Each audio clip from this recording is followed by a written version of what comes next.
दर्शकवृन्द नमस्कार। चुरो कुरोको चुरो बहसमा यहाँलाई हार्दिक स्वागत छ। जसरी गठबन्धन भत्किएर नयाँ गठबन्धन बनेको छ र पुष्पकमल दाहाल प्रचण्ड यो देशको तेस्रो पटक प्रधानमन्त्री बनेका छन्, यो अप्रत्याशित चमत्कार कसरी सम्भव भयो? शेरबहादुर देउवासँग गठबन्धनमा रहेका प्रचण्ड केही समय अगाडिसम्म बालुवाटारमा शेरबहादुरसँग बैठकमा बसेका प्रचण्ड केही समयभित्रै केही घण्टाभित्रै बालकोटमा पुगेर केपी ओलीको समर्थन लगायत अन्य साना दलको समर्थनमा 169 सांसदको समर्थनमा प्रधानमन्त्री बन्न पुगे। यो चमत्कारको पर्दा पछाडिको खेल के थियो, यो कसरी सम्भव भयो? केपी शर्मा ओलीलाई बार्दलीमा पुर्याएको भनेर दुत्कार्नेहरू आज उनै केपी शर्मा ओलीसँग बार्दलीमा बसेर फोटो खिचाउने अवस्था कहाँबाट सिर्जना भयो? यो सम्पूर्ण खेल केपी ओलीको वरिपरि घुमेको छ। बालकोटले आज प्रधानमन्त्री बनाएको छ, बालकोटमा सम्पूर्ण शक्ति केन्द्रित भएको छ। यो कसरी सम्भव भयो? शेरबहादुर देउवाले हातमा चरो हुँदाहुँदै रुखको चराको लोभ गर्दा हातको पनि गुमाउनु परेको छ, भुइँको टिप्दा पोल्टाको पनि गुमाउनु परेको छ। यो अवस्था कसरी सिर्जना भयो र अब के होला? नेकपा एमाले भनेको थियो चुनाव अगाडि मङ्सिर 4 एमालेको सरकार भनेर भनेको थियो कि साँच्चीकै प्रचण्डलाई प्रधानमन्त्री बनाउँदा त्यो जुन नारा थियो त्यो पुरा भयो त? एमाले प्रचण्डलाई बोक्नुपर्ने बाध्यता किन आइलाग्यो? यी र यस्तै विषयमा केन्द्रित भएर आज हामी नेकपा एमालेका युवा नेता जो मध्य प्रदेश कमिटीको सदस्य पनि हुनुहुन्छ कृष्णकुमार गुप्तासँग चुरो कुरोमा हामी संवाद गर्नेछौँ। सबभन्दा पहिले म नेकपा एमालेका युवा नेता एवं मध्य प्रदेश कमिटीका सदस्य कृष्णकुमार गुप्तालाई चुरो कुरोमा स्वागत गर्छु। यहाँलाई चुरो कुरोमा हार्दिक स्वागत छ। नमस्कार, धन्यवाद। यहाँसँग निरन्तर म अन्तर्वार्तामा छु। चुनाव अगाडिदेखि नै नागरिकताको विषयमा पनि कुरा गऱ्यौँ। यहाँले आफ्ना अभिव्यक्तिहरू, आफ्नो पार्टीका अभिव्यक्तिहरू राख्दै आउनुभयो, तर नेकपा एमाले चुनाव अगाडि जुन नारा अगाडि सारेको थियो त्यो नाराबाट एमाले च्युत भएको देखियो। मङ्सिर 4 एमालेको सरकार भन्थ्यो, मङ्सिर 4 को चुनावपछि त प्रचण्डलाई पो प्रधानमन्त्री बनाउन एमाले यसरी झुक्नुपर्ने अवस्थामा आयो। एमाले प्रचण्डलाई प्रधानमन्त्री बनाएर सरकारमा जानुपर्ने अवस्था आयो। यस्तो अवस्था किन सिर्जना भयो? मङ्सिर 4 एमालेको सरकार कहाँ गयो गुप्ताजी? मैले यहाँबाट सुरु गरेँ। मङ्सिर 4 ओली सरकार हामीहरूको थेगो थियो। वास्तवमा के थियो भने जुन हिसाबले नेकपा एमालेलाई घेराबन्दीमा राखेका थियो देशी विदेशी शक्तिहरूले, त्यति बेला के थियो भने अहिले जुन हाम्रो एमाले जसलाई प्रधानमन्त्री बनाएको छ पुष्पकमल दाहाल, उहाँले पनि देउवाजीको लोभमा फसिसक्नु भएको थियो र उहाँलाई देउवाजीले झुठो आश्वासन दिनुभएको थियो कि तपाईँलाई म प्रधानमन्त्री बनाउँछु र उनीहरू सबै एक भएर लड्दा पनि नेकपा एमाले सम्मानजनक ठाउँमा जित हासिल गरेको छ। र तपाईँले भने जस्तै मङ्सिर 4 ओली सरकार भयो, त्यही तपाईँलाई थाहै छ ओलीकै सरकार बन्यो, तर ओली जस्तो त्यागी मान्छे, राष्ट्रिय नायक, राष्ट्रिय नेता ओलीले आफ्नो त्याग गरेर आफ्नो ठाउँमा प्रचण्डजीलाई प्रधानमन्त्री बनाइदिनु भएको छ। यसको मतलब के बुझ्नुपर्छ भने मङ्सिर 4 ओली सरकारै भएको हो।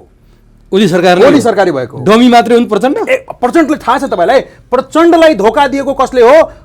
देउवाले। उसलाई त ओलीसँग हुँदाखेरि 50वटा सिट थियो, अहिले देउवाजीले आउँदाखेरि कतिवटा सिटमा झारिदियो? 32वटा सिटमा झारिदियो। तर प्रचण्डसँग हुँदा यहाँहरूको सिट चाहिँ कति थियो? प्रचण्डसँग हुँदाखेरि हामीहरू त 121 सिट थियो त्यति बेला सुरुमा त। एमालेको कति थियो? 121 थियो नि त हामीहरूको। अनि प्रचण्डले छोड्दा कतिमा झर्नुभयो? प्रचण्ड मात्रै कुरा होइन, कुरा के भइदियो भने यो त तपाईँलाई थाहै छ कि जुन हिसाबले केपी शर्मा ओलीले द्रुत गतिमा कामहरू अगाडि बढाएको थियो, अरू सबै नेता तर्सिएको थिए। त्यस्तै गरेर बिना ढेउवाको जुन छ हाम्रा पूर्व प्रधानमन्त्रीजी आदरणीय माधव कुमार नेपालजी, उहाँले पार्टी फोर्नुभयो एमाले पार्टी, तर के हैसियतमा आउनुभयो तपाईँलाई थाहा छ नि? उहाँ त राष्ट्र पार्टी पनि बन्न सकेन, थाहा छ नि तपाईँलाई? उहाँभन्दा ठुलो त अहिले सिके राउतको पार्टी भएछ, राष्ट्र पार्टी भएछ। उहाँभन्दा ठुलो त अहिले जसपा भएछ, उहाँभन्दा ठुलो त अहिले राप्रपा भएछ। त्यसले गर्दाखेरि बिना ढेउवाको र यो देउवाको म्याडमज्यूले जुन गर्नुभएको छ नि त्यो हालतले गर्दाखेरि यो सत्ता गठबन्धन लथालिङ्ग भएछ। र वास्तवमा तपाईँले भन्छु म देश अहिले सही ट्र्याकमा गएको छ। र अहिले म के भन्छु भने नेकपा एमाले ओली बालकोटकै इर्दगिर्दमा नेपालको राजनीति घुमिरहेछ र त्यसैको फलस्वरूप के हो भने अहिले अब म एउटा कुरा के भन्न चाहन्छु भने एक दिन पहिला हिजो अस्ति म ठ्याक्कै फेसबुक स्ट्याटस लेखेको थिएँ, अब यो देश मध्यावधिमा जान्छ। वास्तवमा जुन हिसाबले यो जुन देउवाजीले आफू छोड्ने नमिल्ने, उहाँको मन थियो कि कसैको बहुमत मिल्दैन भने म अब ठुलो दलको हैसियतले प्रधानमन्त्री बन्छु, त्यसको उहाँको सपनालाई जुन चकनाचुर गर्नलाई जुन यहाँ दुवै नेता आदरणीय अध्यक्ष केपी शर्मा ओलीज्यू र पूर्व प्रधानमन्त्री प्रचण्डज्यू अहिले त प्रधानमन्त्री पनि भइसक्नुभयो, उहाँले मिलेर जुन निर्णय गर्नुभएको छ त्यो ऐतिहासिक निर्णय छ। यहाँले ऐतिहासिक निर्णय भनिरहँदा केपी शर्मा ओलीले प्रचण्डलाई प्रधानमन्त्री बनाउनु भयो, शेरबहादुर देउवाले धोका दे भनेर यहाँले भन्नुभएको छ नि। यही कुरा नि नेकपा हुँदाखेरि केपी ओलीले 2.5 वर्षको अवधि बाँडेको बेला प्रचण्डलाई सर्लक्कै 2.5 वर्षपछि प्रधानमन्त्री दिएको भए, यति दानी मान्छे, यति ज्ञानी मान्छे केपी ओली उति बेलै दिएको भए न आज नेकपा टुक्रा टुक्रा भएर माधव नेपाल एकातिर, प्रचण्ड एकातिर, वामदेव गौतम एकातिर, केपी ओली एकातिर हुने अवस्था हुन्थ्यो। आज केपी ओलीले यो के रहरले दिया होला र प्रचण्डलाई प्रधानमन्त्री उति बेला दिएको भए आजको यो भद्रगोल अवस्था आउँथ्यो, देश यो अवस्थामा पुग्थ्यो, 2/3 सरकार घुम्थ्यो। त्यति बेला किन यो बुद्धि नआएको केपी ओलीको? एउटा कुरा बुझ्नुपर्छ, हाम्रो अध्यक्ष केपी ओलीजीको फन्डा हो सत्यसँग नलड्ने र शक्तिसँग नझुक्ने। उहाँ के छ भने त्यति बेला कसैले शक्तिमा आएर म केपी ओलीलाई हटाइदिन्छु भन्दाखेरि उहाँ झुक्नु भएन र उहाँ झुक्ने मान्छे नै होइन। जहाँसम्म तपाईँ कुरा गर्नुभयो नि, केपी ओली आफ्नो वादाबाट पछाडि हटेको होइन। उहाँ त के गर्नुभएको थियो भने जुन हाम्रो एग्रिमेन्ट भएको थियो प्रचण्डजी र ओलीजीको, जति बेला ओलीजी किडनी ट्रान्सप्लान्टलाई हाम्रो आइओएम टिचिङ हस्पिटलमा भर्ना हुनुहुन्थ्यो त्यति बेला प्रचण्डजी र ओलीजीको बिचमा सहमति भएको थियो। त्यति बेला प्रचण्डजी आफै भने हो कि 5 वर्ष तपाईँ नै चाहिने प्रधानमन्त्री बनिदिनुहोस्, म पार्टीको काम हेर्छु। त्यो सहमतिलाई मात्रै केपी ओलीजीले भन्दै हुनु तपाईँले सहमति गर्नुभएको छ। सहमतिमा के भन्छ, जो लास्टमा हामी सहमति गर्छौँ त्यसलाई मेन मानिन्छ। सुरुमा गएको थियो आधा आधा गर्ने, तर पछि प्रचण्डजीले भनेको कुरालाई नै केपीजीले होइन यही हिसाबले अगाडि बरु भन्नुभयो। तर के भइदियो भने प्रचण्डजी अर्को कुरामा पर्नुभयो, माधव नेपालजीको कुरामा पर्नुभयो, देशी विदेशी शक्तिहरूको चक्करमा पर्नुभयो र उहाँले आफ्नै खुट्टामा आफै बन्चरो हालेर कहाँ पुग्नुभयो, देउबा कहाँ। र उहाँहरू देउबा कहाँ पुग्दाखेरि के लाग्यो भने मैले केपी ओलीलाई साइजमा ल्याइदिउँ, तर केपी ओली भनेको साइजमा आउने मान्छे नै होइन। तपाईँ हेर्नुभयो नि, अहिले वास्तवमा यो देशमा प्रत्यक्ष निर्वाचित कार्यकारी प्रमुखको यदि व्यवस्था भएको भए सबभन्दा बढी मत कसले ल्याएको छ, एमाले।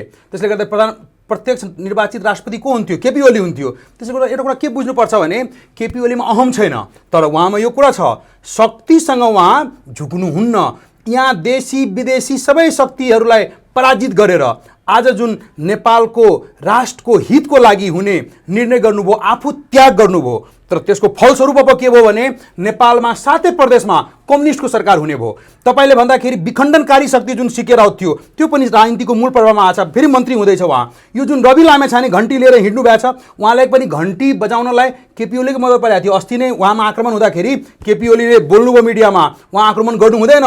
केपी ओलीको कुरा सुनेर नेपाली जनताले भोट दिएको छ र उहाँले पनि 20टा सिटको हैसियत पुगाइदिएको छ। र मलाई के भन्नुपर्छ भने अब यो नयाँ शक्ति पुराना शक्ति सबै चाहिने केपी ओलीकै इर्द गिर्दमा छ। यसको मतलब कोही अब रवि लामिछाने होस्, सिके राउत होस् अथवा कोही पनि होस्, अब केपी ओलीभन्दा अगाडि जान सोच्दै हुँदैन र सोच्दैन पनि। त्यसै कारण उहाँहरू सबैजना कहाँ पुग्नु भएको छ, बालकोटमा। त्यही बारदलीमा प्रचण्डजी पनि पुग्नु भएको छ, त्यहीबाट उहाँ प्रधानमन्त्री घोषणा हुनुभएको छ र हामीले शुभकामना दिन्छौँ। अब प्रचण्डजीलाई म के भन्न चाहन्छु भने उहाँको जुन यो निर्णय छ नि, मलाई लाग्छ उहाँ पनि दूरदर्शी हिसाबले सोच्नु भयो होला। ल मलाई लाग्छ अब माओवादीलाई लिएर एमालेमा मिलाएर उहाँहरूले अब पार्टी एकता चाँडोभन्दा चाँडो गरोस्, त्यसपछि मात्रै माओवादीको कार्यकर्ताहरूको संरक्षण हुनेछ।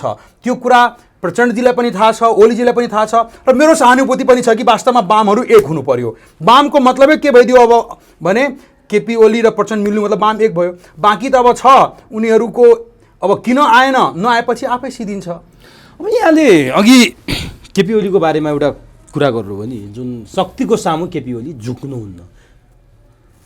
केपी ओली अथवा केपी ओलीले नेतृत्व गरेको नेकपा एमालेको संसदमा उपस्थिति हेर्ने हो भने प्रत्यक्षमा दोस्रो, समानुपातिकमा पहिलो, यति धेरै मत ल्याएको। काङ्ग्रेसको हाराहारीमा छ नेकपा एमालेको संसदभित्र मत।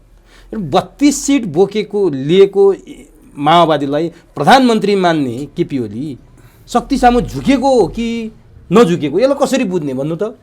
32 सिटको माओवादीलाई प्रधानमन्त्री मानेर ल तपाईँ प्रधानमन्त्री हुनुहोस्, म दोस्रो पार्टीको चाहिँ टुलु बसेर हेर्छु, मलाई प्रधानमन्त्री चाहिएन भन्ने केपी ओली शक्तिको सामु झुक्या भन्ने कि शक्तिको सामु नझुक्या भन्ने? ल यसलाई अर्थ लगाइदिनुहोस्। होइन, तपाईँले के बुझ्नुपर्छ भने यो जुन ओलीजी यदि बालकोट छोडेर यदि बालुवाटारमा गएको भए अथवा खुमलटारमा गएको भए के बुझ्न सकिन्थ्यो भने उहाँ शक्ति सामने झुक्यो।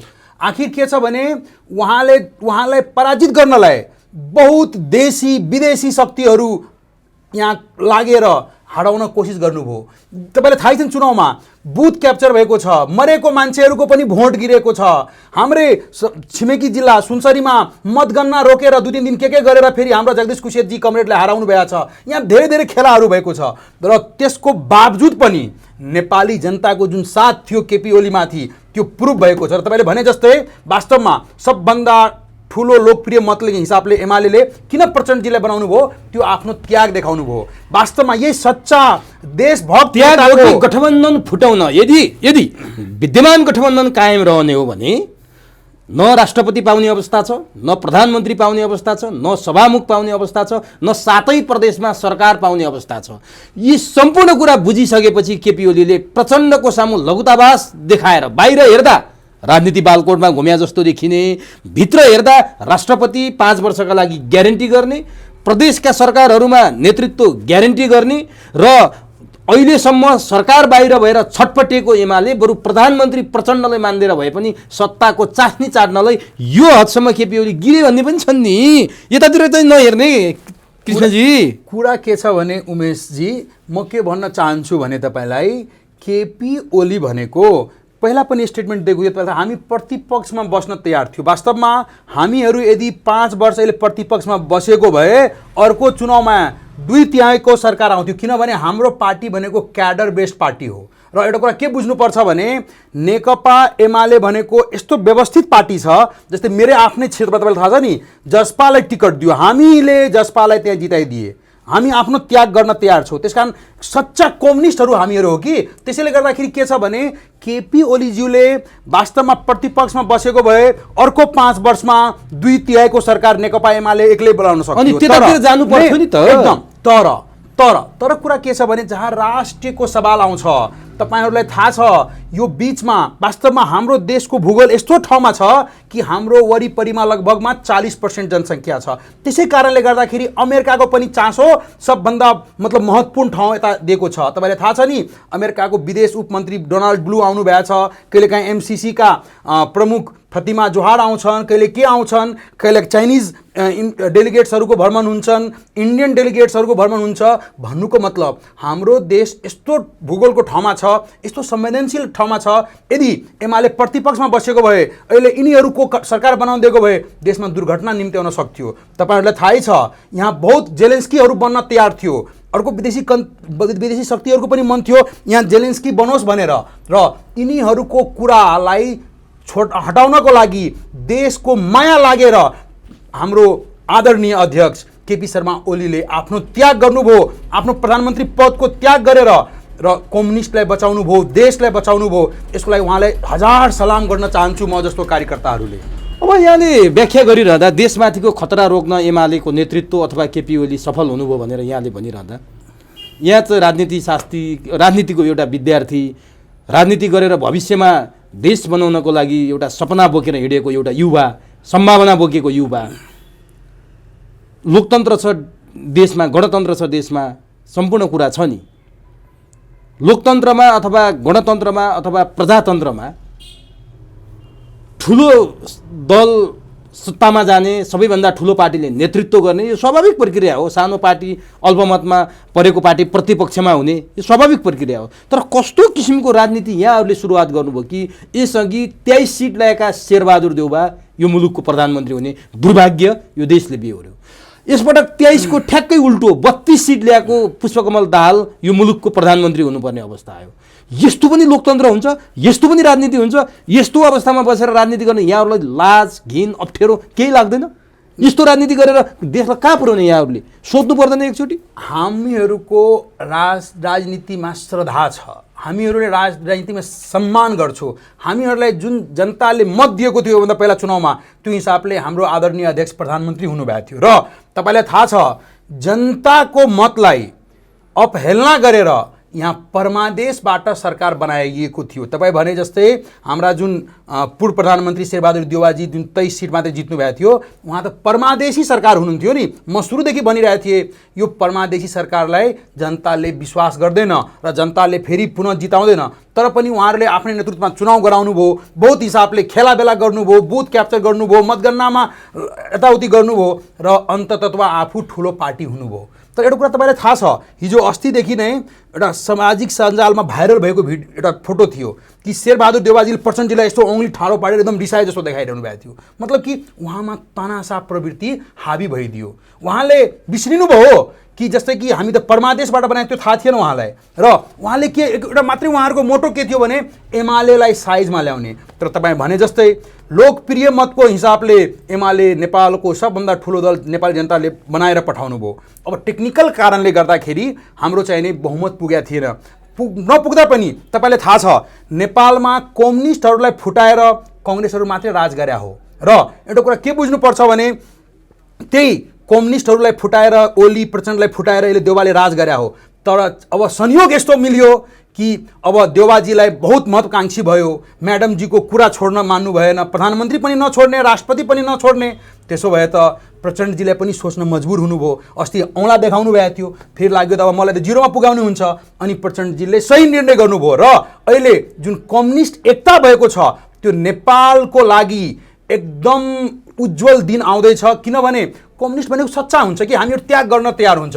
त्यसैले केपी ओलीजी त्याग गर्नुभयो र अहिले प्रचण्डजीलाई प्रधानमन्त्री बनाउनु भयो। तर देशमा अब 7 प्रदेशमा कम्युनिस्टको सरकारहरू हुँदैछ र यसले गर्दाखेरि के हुन्छ भने अब देशलाई विकास र समृद्धितिर लानको लागि हामीहरूको अब झन्डै 2/3 ल्याउँदा त तपाईँहरूले विकास र समृद्धि दिन सक्नु भएन। भद्रगोल र अस्थिरता बाहेक केही पनि दिनु भएन। पार्टी टुक्रा टुक्रा भयो। त्यो विगतको कुरा मैले फेरि यहाँ दृष्टान्त नजिर राखिरहन जरुरी छैन। मैले भनेको अब तपाईँहरूको यो नजिरले तपाईँहरूको अभ्यासले के देखायो भने 23 सिटको काङ्ग्रेसले प्रधानमन्त्री पड्काउने शासन गर्ने, 32 सिटको प्रचण्डले प्रधानमन्त्री पड्काउने शासन गर्ने, ठुला दल मुख दर्शक भएर हेर्नुपर्ने। त्यसो भए चुनाव जित्न होइन चुनाव हार्नतिर लाग्नुपर्ने भयो। ठुलो पार्टी बन्न होइन सानो पार्टी बन्नतिर लाग्नुपर्ने पो देखायो त। ठुलो पार्टी बने प्रधानमन्त्री पाइँदैन, सानो पार्टी बने प्रधानमन्त्री लगभग ग्यारेन्टी भयो नि। कस्तो राजनीतिक स्थापित गर्नुभयो क्या तपाईँहरूले, यो जान्न चाहन्छु म यहाँबाट। त्यसो भए सानो पार्टी हुँदाखेरि त मोहन ठाकुरले प्रधानमन्त्री हुनु पर्थ्यो हैन। अहिले त तपाईको सिके राउतले प्रधानमन्त्री हुनु एमालेभन्दा ठुलो 32 सिट, काङ्ग्रेसभन्दा ठुलो नै ठिक छ। त्यो आफ्नो हिसाबले साइज कम छ। तर कम्युनिस्ट एक भयो नि, हामी त कम्युनिस्टलाई विश्वास गरेका छौँ नि। किनभने वास्तवमा एउटा कुरा के बुझ्नुपर्छ भने हामीहरूको जात त कम्युनिस्टै हो नि। आखिर हामी कम्युनिस्ट एक नहुन्जेलसम्म देशलाई विकासै हुँदैन। किनभने तपाईँलाई थाहै छैन काङ्ग्रेसको टाइममा बिना पैसाले केही कामै हुँदैन। त्यहाँ त सबै कमिसनखोरी भ्रष्टाचारीहरूको लाइन लागिसकेको छ। त्यसैले एउटा कुरा बुझ्नुहोस् तपाईँले, जस्तै कि इन्डियाको काङ्ग्रेसको जुन हालत भएको छ नि, नेपालको काङ्ग्रेसको पनि त्यो हालत हुने। इन्डियाको कम्युनिस्टको हालत चाहिँ यहाँलाई थाहा छ कि छैन? फेरि अब इन्डियाको कम्युनिस्टको कुरा जुन गर्नुहुन्छ नि, अब त्यो त एउटा त्यहाँ धेरै किसिमको खेलाहरू भयो। त्यहाँ त के छ भने तपाईँले इन्डिया चीनको लडाइँ गरायो हैन, ताकि त्यति बेला कम्युनिस्टहरू त्यहाँ अगाडि नबढोस्। र नेपालको ठाउँ त्यो छैन। तपाईँलाई थाहै छ हाम्रो कम्युनिस्ट के छ भने वास्तवमा तपाईँ हेर्दाखेरि चाइनाभन्दा पनि फरक कम्युनिस्ट छ। किनभने हाम्रो जुन मदन भण्डारीजीले जनताको बहुदलीय जनवाद दिनुभएको छ नि, बहुदलीय प्रतिस्पर्धाबाट हामी जितेर चाहिने जनताको मन जितेर जनताको हिसाबले काम गर्ने कम्युनिस्ट हो। त्यसले गर्दाखेरि हामी चाइना र इन्डियाको कम्युनिस्ट तुलना नगर्ने। तर नेपाल आफ्नै छुट्टै खालको जुन हाम्रो कम्युनिस्ट छ उनीहरू एकता भएको छ। यसलाई सम्मान गर्छौ, नेपाली जनताले सम्मान गर्छ। र एउटा कुरा के बुझ्नुपर्छ भने श्रमजीवी वर्ग जुन हामी सर्वहारा वर्गहरू छौँ त्यो समुदायको नेतृत्व गर्ने हाम्रो पार्टी जुन छ, हामीहरूले तिनीहरूको जुन सर्वहारा वर्गको समस्याहरू छ त्यो सबै समस्या हामी समाप्त पार्छौँ। जुन 50 लाख युवा विदेशमा काम गर्न जान्छ उनीहरूको कसरी हामी आफ्नै देशमा ठुलोभन्दा ठुलो रोजगारी सृजना गरेर उनीहरूले यही काम कसरी लगाउन सक्छौँ, घाँस बाँस कपासको व्यवस्थाहरू कसरी हुन सक्छ, रोजगारी कसरी सृजना गर्न सकिन्छ, भ्रष्टाचार कसरी निर्मूल गर्न सकिन्छ, त्यतातिर कम्युनिस्टहरू काम गर्छ। अब यति गजबको कुरा गर्नुभयो कि कम्युनिस्ट एकता भइसकेपछि देशमा सुशासन समृद्धि र विकासको कुरा यहाँले गर्नुभयो नि। माधव नेपाल त यहाँहरूको 15 वर्षसम्म महासचिव भएको मान्छे, उहाँ पनि कम्युनिस्ट नै होला किनभने यहाँहरूको महासचिव हो कुनै बेलाको। प्रचण्डसँगको कुरा गर्ने हो भने त यहाँका रुकुममा उम्मेदवार यदु गौतमलाई माओवादीले काटेर मारेको यहाँलाई थाहा छ। कयौँ माओवादीका कार्यकर्ताले नेकपा एमालेका कार्यकर्ता काटे मारे, त्यो हिजोको इतिहासमा। कयौँ एमालेका कार्यकर्तालाई नेकपा माओवादीले सुराकीको आरोप लायो। एमाले र माओवादीको द्वन्द्वको समयमा एउटा थियो। म त्यो खाटा बसेको घाउ कोट्याउन खोजे होइन। तर यहाँहरूको 15 वर्ष महासचिव भएको माधव नेपाल छुट्टै 10 जना सांसदको नेतृत्व गरेर बसिरहनु भएको छ। यति कम्युनिस्ट एकताको हुटुटी जागेको छ यहाँहरूलाई, यति कम्युनिस्ट ठुलो बनाएपछि देश विकास हुन्छ भन्ने भित्रैदेखि लागेको छ भने माधव नेपाललाई समेट्न किन नसक्या? उहाँ त प्रचण्डभन्दा नजिक हुनुहुन्थ्यो होला नि त, गोत्रको हिसाबले पनि हिजो काम गरेको हिसाबले पनि। खोइ त एक्ज्याक्टली तपाईँ भनेको एकदम सही कुरा छ। वास्तवमा मलाई के लाग्दछ भने माधव नेपालजी चुक्नु भएको छ यसमा। खै उहाँ चाहिँ नि अब के प्रलोभनमा यतातिर देवाजीतिर टाँसिनु भएको छ मलाई थाहा छैन। तर यदि उहाँ यस्तै हुनुभयो भने उहाँसँग एकजना पनि सांसद बाँकी रहँदैन, सबै सांसद उसको एमालेमा जानेवाला छ। तपाईँ हेर्नु होला, किनभने पार्टी राष्ट्र पार्टी छैन, व्हिप लाग्दैन। र यो सांसदहरू जुन छ, मलाई हिजो एउटा फेसबुकमा देखिरहेको थिएँ कि आले मगरजीले अफर गरिसकेको छ, मलाई एउटा मन्त्री दिनुहोस्, 5 जना सांसद लिएर म आउँदैछु। अब किसान श्रेष्ठजीले पनि त्यस्तै गर्ला, कसो गर्ला मलाई थाहा छैन। त्यसलाई मलाई के लाग्छ भने यदि वास्तवमा हाम्रा पूर्व महासचिवजी, पार्टीका पूर्व महासचिवजी जुन हाम्रो माधव नेपालजी आफूलाई सच्चा कम्युनिस्ट मान्नुहुन्छ भने अहिले पनि गएर चाहिँ त्यहाँ वाम एकता हुन उहाँलाई जरुरी छ। र वाम एकतामा आउनुभयो भने उहाँ कमसेकम आफूले गरेको कामहरूको मूल्याङ्कन भोलिको दिनमा हुनेवाला छ। यदि उहाँ होइन शेरबहादुर देउवाको पछाडि लाग्नुहुनेछ भने उहाँ कम्युनिस्टबाट, उहाँले कम्युनिस्ट मान्दैन भोलिको जेनेरेसनले, उहाँले कम्युनिस्ट भनेर चिन्दैन। उहाँले के चिन्छ भने यो त शेरबहादुर देउवाको पुच्छर हो भनेर चिन्छ। किनभने शेरबहादुर देउवालाई न त नेपाली जनताले पत्याएको छ, इभन कि काङ्ग्रेसकै कार्यकर्ताहरूले गाली गर्न सुरु गरिरहेको छ, शेरबहादुर देउवा तिमी राजीनामा देऊ। तपाईँलाई थाहै छ अस्ति गगन थापाजीले म नै प्रधानमन्त्री क्यान्डिडेट भनेर भनि नै सकेका छ।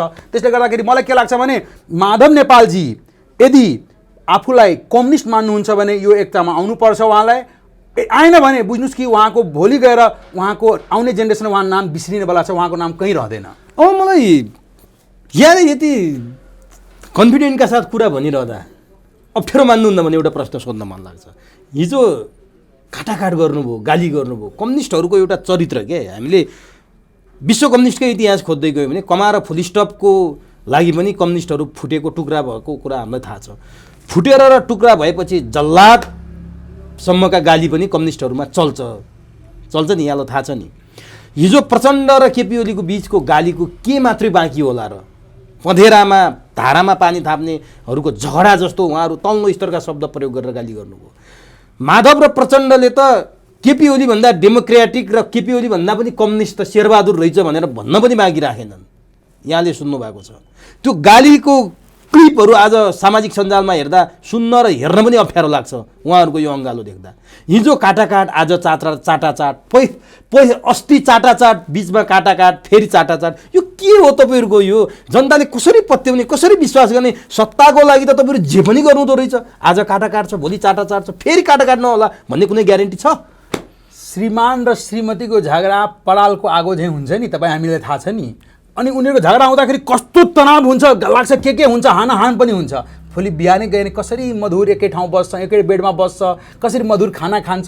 ठ्याक्कै प्रचण्ड र ओलीको झगडा त्यही हो। तपाईँ हेर्नुभयो नि, एक अर्कोप्रति मतलब आत्मीयता थियो, त्यसै कारण हाम्रो कुरा मानेन, हाम्रो कुरा भन्दाखेरि के लडाइँ गर्नुभयो, झगडा गर्नुभयो र पछि आफ्नो गल्ती दुवैजनाले महसुस गर्नुभयो र अहिले आएर दुवैजना एकदम सौहार्दपूर्ण वातावरणमा आउनु। तर लोग्ने स्वास्नीको झगडा बढ्दै गयो भने डिभोर्स भएको पनि यहाँलाई थाहा छ नि, अर्कैले टप्काएर पनि लैजान्छ। डिभोर्स भइसकेको श्रीमतीले फेरि अँगालो हाल्ने, अब यस्तो कुरा डिभोर्स भइसकेको श्रीमानलाई फेरि अँगालो हाल्ने, यस्तो त्यो हदसम्म गिर्ने प्रचण्ड र ओली। नै डिभोर्स हुन दिएन। अहिले मानुस उसलाई छोडिदिएको भए डिभोर्स भइहाल्थ्यो नि। अहिले त टाइममा ठिक टाइममा केपी ओलीजीले ल्याइसक्नु भयो नि आफ्नै ठाउँमा, र आफ्नै ठाउँमा ल्याएर आफू त्याग देखाइदिनु भयो। त्यसले गर्दाखेरि एउटा कुरा म के भन्न चाहन्छु भने तपाईँलाई हेर्नुहोस्, अब यो देशमा के चाहिन्छ भने जस्तै कि केपी ओलीजीले त्याग देखाउनु भयो, प्रचण्डजीलाई प्रधानमन्त्री बनाउनु। मेरो अब विचार के छ भने मलाई के लाग्छ भने हाम्रो अध्यक्षजी एकदम उदार दिलको हुनुहुन्छ र उहाँले मलाई के लाग्छ भने अब जुन राष्ट्रपति हुन्छ मधेसी समुदायबाट दिनुहुन्छ, जुन सच्चा कम्युनिस्ट हुन्छ कम्युनिस्टलाई नै बनाउनुहुन्छ। र यसपछि के छ भने उहाँले सभामुखमा जनजातिलाई राख्नुहुन्छ।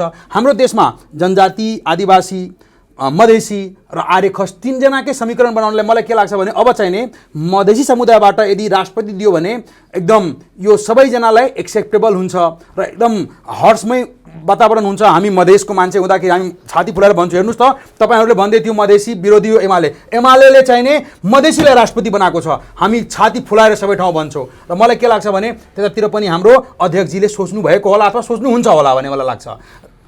यहाँले त्यो आशा गर्नुभयो, त्यो स्वाभाविक पनि हो। तर जोसुकै होस्, मधेसी होस्, जनजाति होस्, दलित होस्, आर्य होस्, खस होस्, नेपाली नै हुने हो जो भए पनि यसमा यहाँहरूको माग हुनु स्वाभाविक छ। किनभने पहिलो राष्ट्रपति मधेसी मुलको हुनुभयो, दोस्रो राष्ट्रपति महिलाबाट हुनुभयो, अब तेस्रो जनजाति होला अथवा दलित होला के होला, त्यो यहाँहरूको भागभण्डा होला, त्यो भागभण्डामा जाला। मैले भन्न खोजेको कुरो नि अब के साँच्चीकै कम्युनिस्ट एकता भएर फेरि एक प्रकारको सन्देश दिन खोज्या हो कि सत्ताको लागि मात्रै लुसाचुटी गरेर भागभण्डा मिलाएको हो तपाईँहरू? अब म तपाईँलाई ठोकुवा एउटा कुरा भन्छु, अब जुन यो एकता भएको छ नि, यो पार्टी एकता नै हुन्छ, कम्युनिस्ट पार्टी एकता हुने हो र अब यो लङ टर्मसम्म चल्ने हो। तपाईँको मलाई के लाग्छ भने अब तपाईँ लेखेर राख्नु होला, तपाईँ यो क्लिप सेभ गरेर राख्नु होला, 15 वर्षसम्म जुन छ नि कम्युनिस्टकै सरकार रहन्छ नेपालमा।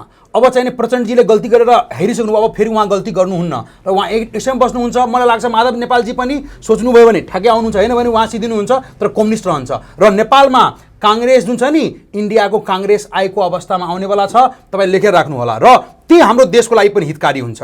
र त्यसले गर्दाखेरि के हुन्छ भने विदेशी चलखेल पनि कम हुन्छ, देशमा द्रुत गतिमा अगाडि बढ्छ, यो कमिसनखोरी भ्रष्टाचारी पनि समाप्त हुन्छ, त्यतैतिर हाम्रो देश गइरहेछ। लेखेर राख्नुहोस्, यो चाहिँ नि मात्रै प्रधानमन्त्री बनाएको छैन, यो चाहिँ नि अब कम्युनिस्ट एकता नै हुन्छ। अब यहाँले यसो भनिरहँदा विदेशी चलखेलको कुरा ल्याइहाल्नुभयो। अहिले पनि केही मान्छेहरू के भन्छन् भने अमेरिका केही समयको लागि यो खेलबाट बाहिरियो र अहिले यो सरकार चाहिँ चीन र भारतको इन्ट्रेस्टमा बनेको सरकार हो। चीन र भारत एक ठाउँमा आउँदा यो गठबन्धन बन्यो, यो सरकार बन्यो। वर्षमान पुन चीनबाट फर्के लगत्तै उनकै इनिसिएसनमा यो सम्पूर्ण कुरा भएको छ र पहिलो बधाई दिने पनि चीन र भारत देखिएका छन्।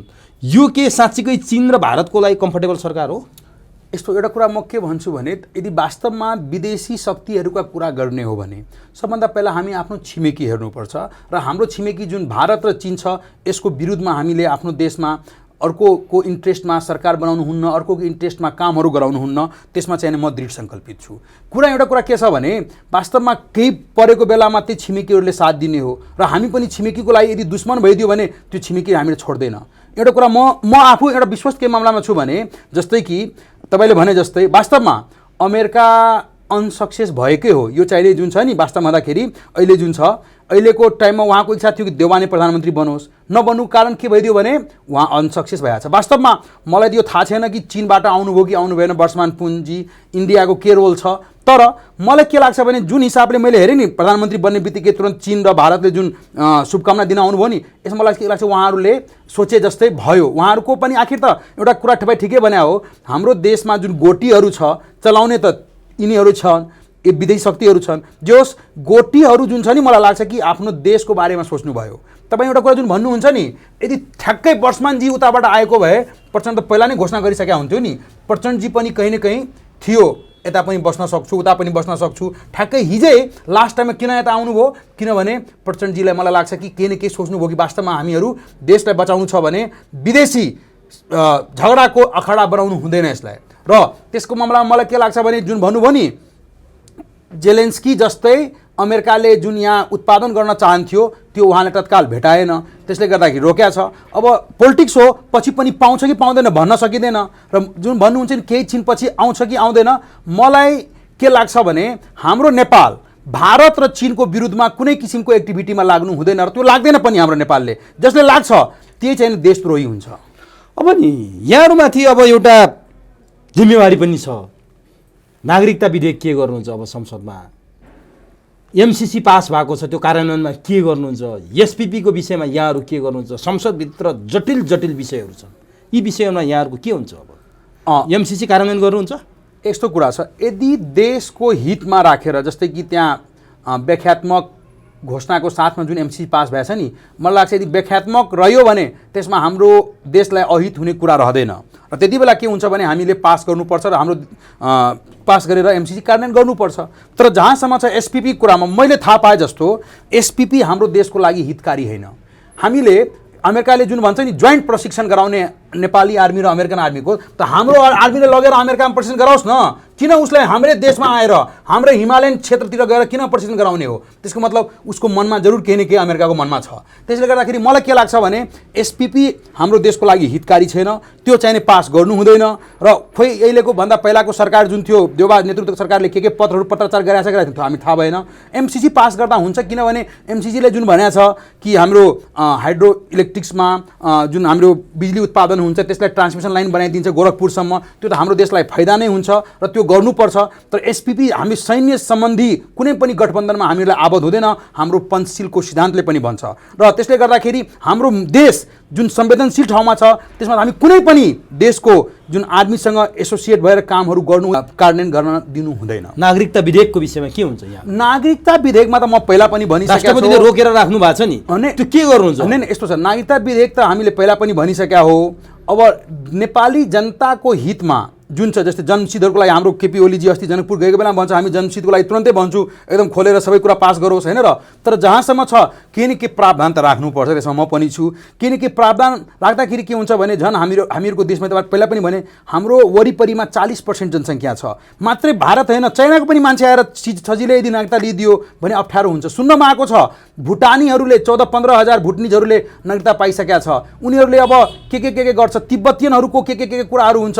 यहाँ त धेरै चलखेल हुने कुरा थियो। त्यसले नागरिकतालाई हामीले स्ट्रङ बनाउनुपर्छ। तपाईँ जुन भन्नुहुन्छ नि नागरिकताको विषयमा, हाम्रो मधेसभन्दा बढी त पहाडतिरको जुन छ नि, पहाडतिरको पनि साथीहरूलाई संवेदनशील हुनुपर्छ। किनभने हाम्रो बगलमा चाइना पनि छ, तिब्बत पनि छ होइन र, यता पनि छ। त्यसले गर्दाखेरि मलाई के लाग्छ, नागरिकता विषयमा जुन छ नि हामीले सोचे सम्झेर नै कदम अगाडि चलाउँछ। अब नि जस्तो यहाँहरूको सरकार अब आज सायद शपथ ग्रहण गरेपछि भागभण्डा गरेर अगाडि बढ्ने होला। 169 सांसदको समर्थन छ प्रचण्डलाई, सबैभन्दा ठुलो दल छ एमाले। अब स्वतन्त्र पनि छन्, सानातिना परालका त्यान्द्राका खुट्टा टेकेर यो सरकार बनिएको छ। एउटाले फ्यास तानिदिँदा बित्तिकै सरकार गर्लाम गुलुम तासको घर जस्तै ढल्ने अवस्था छ, त्यति स्ट्रङ छैन। हिजो 2/3 सरकार त गर्लाम गुलुम गएको नजिर यहाँहरूले देखिरहनु भएको छ। अब सबैलाई बाँड्नुपर्ने छ। बडो आशा देखाएका युवाहरूको लोकप्रिय भएका रवि लामिछाने पनि त्यही छन्, राजा चाहिन्छ भन्ने राजेन्द्र लिङ्गदेन पनि त्यही छन्, राजा फाल्नुपर्छ भन्ने प्रचण्ड पनि त्यही छन्, पशुपतिमा जलरी चढाउने केपी ओली पनि त्यही छन्। तपाईँहरूको पार्टी अचम्म रङ्गी बिरङ्गीहरूको गठबन्धन बनिएको छ। कसरी मिलाउनुहुन्छ भागभण्डा? एउटाको चित्त नबुझाउँदा खर्लप्प त्यसले तानिदियो भने सरकार गर्लाम गुर्लुम ढल्ने अवस्था छ। कसरी बुझाउनुहुन्छ चित्त? कसरी बाँड्नुहुन्छ भागभण्डा? मन्त्री कसरी पुर्याउनुहुन्छ यहाँ? जस्तै तपाईँले भने जस्तै 169 सांसदको समर्थनमा अहिले प्रचण्डजी प्रधानमन्त्री बन्नुभएको छ र तपाईँले थाहा छ यहाँ 2-4वटा दल निस्के पनि कोही दलसँग 6वटा सांसद छ, कोहीसँग 12वटा छ, कोहीसँग 14वटा छ। 2-3टा दल निस्के पनि केही हुँदैन यो सरकारले, किन 138 मात्रै हामीले चाहेको हो। र त्यो कुरा त्यो दलहरूलाई पनि थाहा छ। 3 जना त स्वतन्त्रै आफै आएर पनि यहाँ समर्थन गर्नलाई आउनुभएको छ। यसको मतलब के बुझ्नुपर्छ भने यो चाहिने परालको घर होइन, यो चाहिने मजबुत इँटा र सिमेन्टको घर बनाएको छ। त्यसको मतलब मलाई के लाग्छ भने तपाईँ भने जस्तै रवि लामेछानेजी आउनुभएको छ, हाम्रो सीके राउतजी आउनुभएको छ, उहाँहरूको रचनात्मक भूमिका हेर्नलाई नेपाली जनताले बाँकी छ। त्यसले गर्दाखेरि उहाँहरूले पनि मौका पाउनुहुन्छ। उहाँले पनि मलाई के लाग्छ भने यसपालि जुन छ नि हाम्रो नेकपा एमाले केही त्याग गरिदिनुहुन्छ, बढी सिट कमै मन्त्रालय राख्नुहुन्छ, माओवादीले पनि कमै मन्त्रालय राख्नुहुन्छ, बढी सानो दललाई बढी मन्त्रालयहरू दिने कि रवि लामेछानेजी के गर्दै सत्ता टिकाउनु पर्यो होइन? सत्ताभन्दा खुसी पार्नु पर्यो नि, रिझाउनु पर्यो नि। सत्ताभन्दा पनि उहाँहरूले जुन हिसाबले होस्लिएर आउनुभएको छ नि, होसिएर कि म गर्छु, अब गर्दाखेरि हाम्रो देशले पनि एउटा राम्रै कुरा पाउँछ। गर्ने त मन्त्रीले होइन नि, गर्ने त समग्र सरकारले हो। एउटा मन्त्री नाथेले के गर्न सक्छ र? प्रधानमन्त्रीले त केही गर्न सक्दैनन् यहाँ यो मिलिजुली सरकारमा। अब तपाईँ मन्त्री रवि लामिछाने, सीके राउत, हाम्रो राजेन्द्र लिङ्गदेनलाई बाँडेर देश समृद्ध बनाउँछु भनेर जनताले पत्याउँछन्। यस्तो छ अब जस्तै उहाँहरू विभिन्न कोणबाट आफ्नो आफ्नो एजेन्डा, नयाँ युवा विभिन्न क्षेत्रका अमेरिका बसेका, पिएचडी गरेका, पत्रकारिता गरेका विभिन्न मान्छेहरू छन् त होइन र। अब उहाँहरूको आफ्नो पनि त भ्यू अब क्याबिनेटमा त जान्छ नि। अब क्याबिनेटको त अब जे होस् प्रचण्डजी उहाँहरूको पनि कुरा सुन्नलाई त बाध्य हुनुहुन्छ।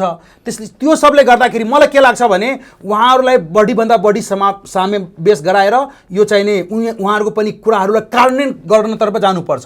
जस्तै कि यो हुँदाखेरि एउटा कुरा के हुन्छ भने सबै मान्छेको भरम निस्किन्छ। जस्तै यो चोटि घन्टी बज्यो नि 20 ठाउँमा, होरन बज्यो नि 6 ठाउँमा, त्यो पनि मान्छे अर्कोचोटि आउँदाखेरि बुझ्छ कि उनीहरू के गर्न सक्यो, के गर्न सकेन। उनीहरूलाई खुइल्याउने यहाँहरूको उनीहरूलाई जनताको सामु ल्याएर नङ्ग्याउने, अर्को पटक शून्य बनाउने यहाँहरूको रणनीति हो। नै उहाँहरूले जुन गाली गर्नुहुन्थ्यो नि राजनीतिक दलले के गर्दैन, त्यसले गर्दा राजनीतिक दलले कस्तो गर्दो रहेछ भने उहाँले पनि थाहा पाउनुहुन्छ नि। यदि गरिदियो भने राम्रै कुरा हुन्छ, हामीले पनि सिक्छौँ नि उसबाट। तर सैद्धान्तिक हिसाबले नि जस्तो सीके राउतले मधेस इज नट नेपाल भन्छन् भने यहाँले थाहा छ नि त, नेपाली आमालाई के भनेर समेत गाली गरे उनले। राजेन्द्र लिङ्गदेन संहिता खारेज भन्छन्, धर्मनिरपेक्षता खारेज भन्छन्, राज संस्थाको पुनर्स्थापनाको कुरा गर्छन्। प्रचण्ड 21औं शताब्दीको जनवाद भन्छन्। त्यति मात्रै होइन, संसदीय व्यवस्थाको उनी विरोधी हुन्, उनी प्रत्यक्ष कार्यकारी राष्ट्रपति भन्छन्। केपी शर्मा ओली जनताको बहुदलीय जनवाद भन्छन्। यस्ता कुराहरूलाई कसरी फ्युजन बनाउनुहुन्छ कि केही पनि मिल्दैन त यहाँ त। यसैलाई त सही थुङ्गा फुल्का हामी एउटै माला नेपाली सबै विभिन्न विचारहरू आएर जुन छ अहिले हामी एकै ठाउँमा आएको छौँ नि। चल्छ यो सरकार त मजाले चल्ने हो। सरकार त अनि राजा ल्याउने हो। नहीं सीके राउतले त आफ्नो एजेन्डा छोडिसकेको थियो। त केपी ओलीले छोड्न लगाएर शान्तिपूर्ण वार्तामा शान्तिपूर्ण राजनीतिमा ल्याएर अहिले मन्त्री बनाउने ठाउँमा पुगाइदिएको छ। जहाँसम्म कुरा छ राजेन्द्र लिङ्गदेनलाई पनि जिताउनु पर्ने हामी केपी ओलीले जिताउनु भएको छ। राजेन्द्र लिङ्गदेन गणतन्त्रवादी भएको कि तपाईँहरू राजावादी भएको? उहाँ गणतन्त्रवादी। हाम्रो गणतन्त्र नेपालको के सिस्टम छ, हाम्रो देश गणतन्त्र हो। उहाँ गणतन्त्रलाई मानेर हाम्रो गणतन्त्र व्यवस्थामा आउनुभयो। ठिक छ, उहाँको एउटा आइडियोलोजी छ, आफ्नो राग छ, हामीले मतलब भएन। राजा कसरी ल्याउँछ भने सोच्नु भनेको मरेको मुर्दालाई फेरि जियाउनु भनेको त्यो त असम्भव छ। त्यो हुँदैन पनि, हामी मान्दैन पनि। राजेन्द्र लिङ्गदेनले भनिदिनु न त यो कुरा, उहाँ किन यो मूर्खता गरिरहनु भएको छ? अब मान्नुहोस् न, राजेन्द्र लिङ्गदेनले त्यो भन्छ राजा ल्याउँछु, भोलि गएर फेरि हाम्रो सिगरेट पनि भन्ला मधेस अलग गर्छु, यिनीहरू भन्ने कुरा मात्रै हुन्छ। यो सम्भवै हुँदैन। मधेस भनेको अभिन्न अङ्ग हो नेपालको। देशमा गणतन्त्र आइसकेपछि राजा असम्भव छ, त्यो कसैले पत्याउँदैन। मेरो छोरा एउटा कुरा भन्छु, मेरो छोरा छ 6 क्लासमा पढ्छ कि मेरो छोरा दुईवटा कुरा प्रश्न मलाई सोधेको छ। के भनेको छ, बुवा मान्छेहरूले यता हेर्छु उता खरबको मन्दिरहरू बनाउँछ अरे हैन, हाम्रो देशमा पनि खुब मन्दिरमा खुब पैसा लगाउँछ अरे, यहाँ वृद्धाश्रम बनाउँदैन, अनाथालय बनाउँदैन, यता मन्दिरहरू खुब बनाउँछ, किन बा? मैले उसको आन्सर दिन सकिरहेको छैन। अर्को उसले मलाई एउटा कुरा के सोधेको थियो भने यो पूजाहरू हुन्छ नि, दुर्गा मातालाई शेरको सवारी हुन्छ। मेरो छोरा सोधेको छ के त्यो शेरको सवारी गर्ने जुन शेर हुन्छ नि, जुन टाइगर छ नि, के त्यो भेजिटेरियन टाइगर हो? अब यस्ता मान्छेहरू जब बुझ्दैन धर्म के हो, अब धर्ममा खरबौँ रुपियाँ खर्च गर्छ, मान्छे खानालाई पैसा छैन, त्यस्ता कुरातिर गएर लाग्यो। म राजा ल्याउँछु भन्छ, राजाले विष्णुको अवतार भन्छु भनेर, त्यो मूर्खता मात्रै हुन्छ। मेरो छोरालाई आजसम्म उसको दिमाग मैले के राखेको छैन, उसको दिमाग ओपन छ, उसले बुझ्छ यो धर्महरू भनेको पनि वास्तवमा किसिमको अफिम हो, यसले बुझ्न सकेको छ। कार्ल मार्क्सको विद्यार्थी म चाहिँ राजनीति शास्त्र बुझेँ, तर छोराको क्वेसन सोच्दा मलाई बडा खुसी लाग्यो हो। तर केपी ओलीले सम्झाउन सक्नु भएन छ। तपाईँले छोराको कुरा सुनेर त खुसी मान्नुभयो। पशुपतिमा जलहरी चराउने केपी ओली, धर्म कर्ममा आस्था राखेर मठ मन्दिरका मठाधीशहरू भेट्ने केपी ओली, उहाँलाई केही भन्नुहुन्न? यहाँ जलहरी त्यहाँ चाहिँ कार्ल मार्क्सको कुरा उहाँलाई थाहा छैन? जहाँसम्म जलहरीको कुरा गर्नुभयो त्यति बेला अब हाम्रो एउटा श्रद्धेय मानिन्छ पशुपतिनाथलाई। अब देशका प्रधानमन्त्री हुँदाखेरि उनीहरूको ट्रस्टहरूको के थियो त्यसमा चढाइदिनु पर्यो। प्रधानमन्त्री कसरी काम गर्छ? तिवारी नत्र गोतामी होइन त? धर्मको सवालमा, राज संस्थाको सवालमा, संहिताको सवालमा, सबै कुरामा तपाईँहरूको राजनीति जनताले प्रष्टसँग बुझेका छन्। तपाईँहरू सत्ताका लागि हो, शक्तिका लागि हो, पदका लागि हो, चाहे देउबा हुन्, चाहे ओली हुन्, चाहे प्रचण्ड हुन् भन्ने जनताले बुझिसके। अब फरक के दिनुहुन्छ त यो सरकारबाट? यो सरकारबाट अब हामीहरूले समृद्धिको यात्रा तयार गर्ने। अब राजनीतिक क्रान्तिहरू सबै कुरा सक्यो, अब नयाँ शक्ति भन्नेहरू पनि पुरानै शक्तिमा आएर मिसिनु भयो। अब एउटा कुरा मात्रै देशको एजेन्डा के छ भने देशलाई समृद्ध बनाउनु पर्यो, भ्रष्टाचार निर्मूल गर्नु पर्यो, रोजगारीको सृजना गर्नु पर्यो। त्यो काम गर्नको लागि अहिले मास्टरमाइन्ड केपी ओलीकै हातमा छ सबै कुरा। र केपी ओली आफ्नै हिसाबले जुन अहिले प्रधानमन्त्री बनाउनु भएको छ त्यो प्रधानमन्त्रीले चाहिँ यो सबै कुराको कार्यान्वयन गराउनुहुन्छ र हामीले देशलाई समृद्ध देश बनाउन। अब अन्तिममा छु म, यहाँसँग दुईवटा प्रश्न मात्रै छन् मेरो अन्तिममा। यहाँको समयको पाबन्दी पनि मैले बुझिया छु। एकाएक यो चमत्कार बालकोटको बारदलीमा पुगे भनेर केपी ओलीको विरुद्ध सत्तो सराप गर्ने, केपी ओलीले प्रतिगामी कदम चाले भनेर प्रतिगमनकारी भन्नेहरू नै प्रचण्ड नै केपी ओलीसँग बारदलीमा जाने अवस्था देखियो। 1 घण्टाकै बिचमा यत्रो चमत्कार देखियो। बालुवाटारको बैठकमा भएका प्रचण्ड प्रधानमन्त्री नपाउने भएपछि चुड्कीका भरमा बालकोटमा केपी ओलीसँग देखिए। यो कसरी सम्भव भयो? वास्तवमा यसमा एउटा कुरा के बुझ्नु, यो चमत्कार कसले गर्यो? चमत्कार केपी ओलीले गरे हो। वास्तवमा केपी ओली त्याग देखाइदिनु भयो र उहाँले एउटा कम्युनिस्ट आन्दोलनलाई बचाउनलाई, कम्युनिस्ट आन्दोलनप्रति आफ्नो श्रद्धालाई देखाउनलाई उहाँले त्याग गरेर के छ भने प्रचण्डजीलाई प्रधानमन्त्री बनाइदिनु भयो र ओलीजीलाई रवि लामेछानेले पनि मान्यो, सीके राउतले पनि मान्यो, उपेन्द्र यादवले पनि मान्यो, राजेन्द्र लिङ्गदेनले पनि मान्यो र अहिले चाहिँ यो चाहिँ 169 सांसदको समर्थनमा प्रचण्डजी प्रधानमन्त्री बन्नुभयो। यसको पछाडि के बुझ्नुपर्छ भने केपी ओली मात्रै युवाहरूको बा हैन, यो राजनीतिकै हिसाबले नीतिकै बाउ हो। उहाँ नेपालीको राजनीतिहरूमा अहिले राजनीतिकै बाउ हुन भएर बस्नु भएको छ। उहाँले अनि काङ्ग्रेसको के हालत बनाइदियो तपाईँहरूले? भुइँको टिप्न खोज्दा खल्तीको पनि गुमायो, काङ्ग्रेसले केही पनि पाएन, सबैभन्दा ठुलो पार्टी छ। एउटा प्रधानमन्त्रीमा लोभ गर्दा न राष्ट्रपति, न प्रधानमन्त्री, न सभामुख, न प्रदेशमा केही, काङ्ग्रेसलाई त बिहार बनाइदिनु भयो नि तपाईँहरू। मैले केही पहिलादेखि विभिन्न मिडियाहरूमा फेसबुकमा भनिरहेको छ काङ्ग्रेस मुक्त देश बनाउनु पर्छ। त्यही अभियानको सुरुवात हो। हामी काङ्ग्रेस मुक्त नेपाल बनाउँछौँ र यो काङ्ग्रेस आएको हालतमा पुग्छ र यहाँ विदेशी चलखेलहरू बन्द हुन्छ। नेपालीको विकास समृद्धिको लागि अब कामहरू खुला हुन्छ र हाम्रो यो कम्युनिस्ट 15 वर्षसम्म कमसेकम राज्य गर्छ, देश हामी समृद्ध बनाएर तर देखाउँछ। पहिला 50 वर्ष भन्ने थियो कम्युनिस्ट पार्टी हुँदा, कम्युनिस्ट पार्टीले 50 वर्ष गर्छ, 15मा झर्नुभएछ। गगन थापाले केही समय अगाडि गठबन्धन 15 वर्ष भनेको थिए, 15 दिन टिकेन त्यसको। अब म अन्तिममा यहाँहरू चाहिँ के पावर सेयरिङको हिसाबले माओवादीले प्रधानमन्त्री दिनुभयो, यहाँहरू के लिँदै हुनुहुन्छ, राप्रपाले के दिँदै हुनुहुन्छ, कसरी बाँड्दै हुनुहुन्छ पावर? राष्ट्रपति र सभामुख हामी एमाले लिन्छौँ, उपराष्ट्रपति उपसभामुखहरू राप्रपा छ, माओवादी छ, अरू ठाउँले अब जहाँ जहाँ मिलाउनुपर्छ हामी मिलाउला।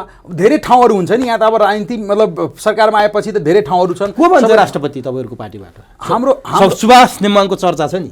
हाम्रो ठाउँबाट मलाई के लाग्छ भने 3 जनाको नाम जुन मैले हेर्दैछु, एकजना सुभाष नेमाङजी पनि हुनुहुन्छ, अष्टलक्ष्मी साक्यजी पनि हुनुहुन्छ, मधेस समुदायबाट दियो भने सत्यनारायण मण्डलजी पनि हुनुहुन्छ। उहाँहरू बहुत पुरानो नेताहरू 3 जनै हुनुहुन्छ, कम्युनिस्टको एउटा धरोहर मान्छौँ। अब यिनीहरूमध्ये कसले बनाउँछ त्यो हाम्रो केपी कमरेडकै हातमा छ, उहाँले जसले बनाउनुहुन्छ त्यही बन्छ। अब अन्तिममा सब कुरा ठिकठाक छ, तपाईँहरू धेरै बाठो हुनुहुँदो रहेछ एमाले, केपी ओली धेरै बाठो देखियो कि स्थायी पद चाहिँ आफूले राख्नुभयो, राष्ट्रपति स्थायी पद हो, त्यो कसैले फालिदिन सक्ने कुरो भएन, सभामुख स्थायी पद हो, लगभग प्रधानमन्त्री जस्तो अस्थिर पद होइन। यो कुरा चाहिँ तपाईँहरूले बडो विचार गरेर लिनुभएको रहेछ है? विचार होइन, यस्तो हुन्छ मान्छे जसलाई केही कुराको लोभ हुँदैन त्यो आफ्नै बाटो खोल्दै जान्छ। केपी ओलीले के गरेछ भने के लोभै गरेछ? लोभ नगर्ने राष्ट्रपति र सभामुख छोडिदिनुहोस् न त, अरू दलले दिनुहोस्। दल यस्तो छ कि हामी कम्युनिस्ट भनेको एमालेलाई नेपाली जनताले सबभन्दा बढी लोकप्रिय मत दिएर पठाएको छ। हामी जनताको मतको अभिमूल्यन गर्न मिल्दैन। त्यस जनताको मतलाई हामीले राख्नको लागि एमाले नै राष्ट्रपति राख्छ, सभामुख एमाले राख्छ, ताकि एमाले हिसाबले देशमा सबै कुरा सञ्चालन होस्, सबै कुरा अगाडि बढोस् भनेर मात्रै एमाले राख्न छ। जनताको कुरालाई म्यान्डेटलाई मानेर एमाले राष्ट्रपति पनि राख्छ, सभामुख पनि राख्छ र यो सत्ता सञ्चालन गर्न दिन्छ मजाले। हस् किनजी यहाँसम्म आइदिनु भयो, अत्यन्त महत्त्वपूर्ण कुरा राखिदिनु भयो। यहाँहरूलाई अग्रिम शुभकामना पनि छ, सरकार निर्माण गर्ने दिशामा जानुभएको छ, प्रधानमन्त्री चयन गरिसक्नुभयो, आज शपथको कार्यक्रम हुनेछ। देश र जनताले अमन चयनको वातावरण पाउन् यहाँहरूको सरकारबाट। यसअघि जे भए पनि अब चाहिँ त्यो गल्ती नगर्नु होला। यहाँहरूलाई शुभकामना छ। समय र संवादका लागि हार्दिक धन्यवाद। नमस्कार, धन्यवाद तपाईँ उमेशजी लगायत पुरै चुरो कुरो टिमलाई धेरै धेरै धन्यवाद कि यस्तो संवेदनशील टाइममा चाहिँ जुन भर्खर आज चाहिँ शपथ ग्रहण हुने दिनमा पनि तपाईँले मलाई टाइम दिएर आफ्नो मिडिया मार्फत मेरो कुरा जुन नेपाली जनता समक्ष पुर्याइदिन कोसिस गर्नुभयो, त्यसलाई उमेश सुवेदीजी लगायत सम्पूर्ण चुरो कुरोको टिमलाई धेरै धेरै धन्यवाद दिन चाहन्छु। हस् हस्।